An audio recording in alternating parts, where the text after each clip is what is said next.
سڵاوتان لێبێت لە شارپرێسەوەم کاتتان باش پۆختەی هەواڵی ئەمڕۆتان پێشکەش دەکەم. جارێکی تر مامۆستایان خۆپشاندانیان کرد و بەردەوامی بایکۆتیان دووپات کردەوە. هاوشێوەی ڕۆژانی تر ژمارەیەکی زۆر لە مامۆستایان لە سلێمانی خۆپشاندانیان کرد و جەختیان لە داواکاری و مافەکانیان کردەوە. مامۆستایان ئاماژەیان بۆ ئەوەش کرد لە بایکۆتی خوێندن بەردەوام دەبن هەتا و کاتەی ماف و شایستە داراییەکانیان بەدەست دەهێنن. داواشیان کرد چین و توێژەکانی تر هاوشێوەی ئەوان بێنە سەر شەقام و پشگیریان لێ بکەن. بەردەوامی بایکۆت و خۆپشاندانی مامۆستایان لە کاتێکدایە هەفتەی پێشوو پەروەردەکانی سلێمانی لەگەڵ بەشێک لە بەڕێوەبەری قوتابخانەکان کۆبوونەوە و داوایان کردبوو دەرگای قوتابخانەکان بکەنەوە، بەڵام لەلایەن مامۆستایانەوە ڕەتکرایەوە و ماوەی زیاتر لە 2 مانگە بایکۆتی خوێندنیان کردو و حکوومەت و لایەنی پەیوەندیداریش تاوەکو ئێستا بەدەم داواکاریەکانیانەوە نەچووە. بەرپرسی لە قیسەی پارتی لە کەرکووک ڕایگەیاند لایەنە کوردیەکان لەسەر وەرگرتنەوەی پۆستی پارێزگای کەرکووک ڕێککەوتوون. محەممەد کەمال بەرپرسی لە قیسەی پارتی دیموکراتی کوردستان لە لێدوانێکی ڕۆژنامەوانیدا ڕایگەیاندووە عێراق وڵاتێکی دیموکراسی و بە زۆرینە بەڕێوە دەبرێت.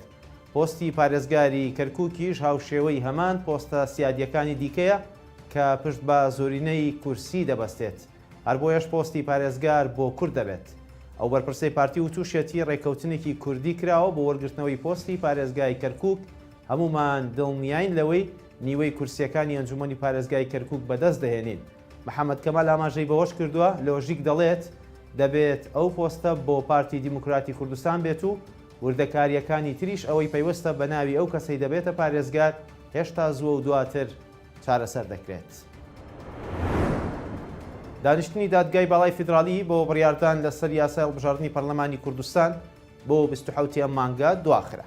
ئەمڕۆ دانیشتنی دادگای فیدرالی لەبارەی سکاڵایەک لە دژی ژمارەیەک مادەی یاسای هەڵبژاردننی پەرلەمانی کوردستان کە لەلایەن یەکێتی نیشتیمانی کوردستانەوە تۆمار کرابوو بۆ 27 ئەم مانگە دواخراوە. سەرچاوەیەکیش لە ڕێگەی میدیای نزیک لە پارتیەوە ڕایگەیاندووە هۆکاری دواخستنی دانیشتنەکەی دادگا بۆ بڕیاردان لەسەر دۆسیەکە بەهۆی تەواو نەبوونی ڕێکارەکان و پێویستی دادگا بوو بۆ زانیاری وردەکاری زیاتر لەبارەی یاسا و سکاڵاکە.